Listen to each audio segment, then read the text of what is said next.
วันนี้มารอป่ายิงนกอีกนะยิงนกกินมังไห่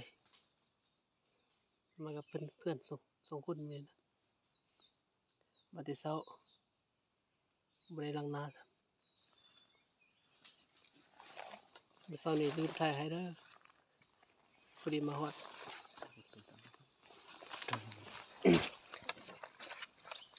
นี่ไปเก็บกระหอกเด้อนี่นะเก็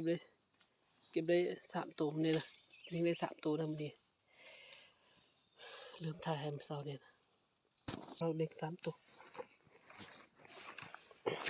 กับตัวจอน1 ตัวจะ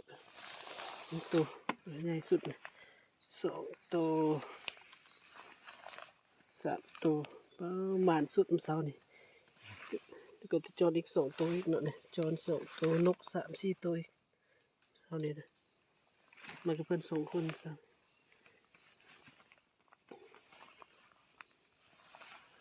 ใหญ่สุดป้อสุดยอดพี่น้องตัวใหญ่ๆนั่นนี่นะใหญ่มากยอดครับ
จงตาเลยอ่ะ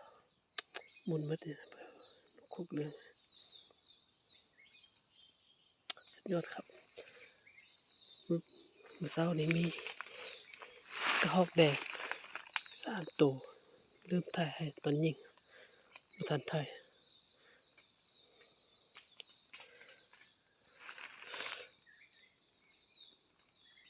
มากค่อยมีหลายแล้วค่อยมีนกแล้วมันรุ่นมาตัวนึงต้นมาตัวนี้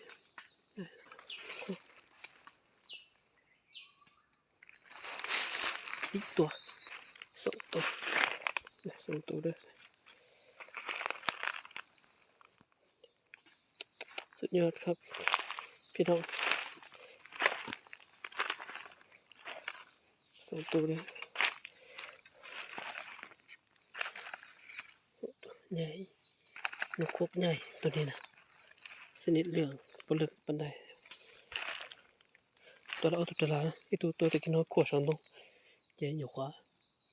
ตัวมันชูต่อเลย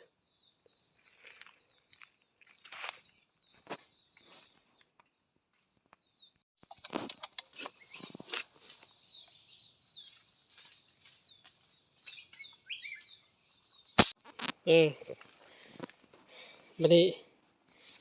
มากินข้าวกันเด้อวันนี้มาปิ้งนกกินเด้อพี่น้องเด้อแซ่บๆยั่วๆนี่เด้อ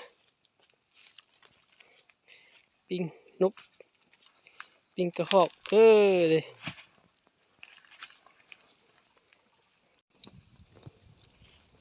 แต่ฉันเนาะจีนงอยู่เสียเด้อจีหมดเตาตัวเด้อเอาเลยเนาะพี่เจ